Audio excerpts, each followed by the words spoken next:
Okay, this is a video hint. Remember, it's only a video hint for this problem. Now, I'm assuming you've read the problem. You're going to look at this line. You want voltage is the product of current, which would be current times residence. Okay?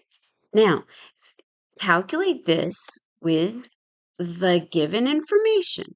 This will give you a new volume.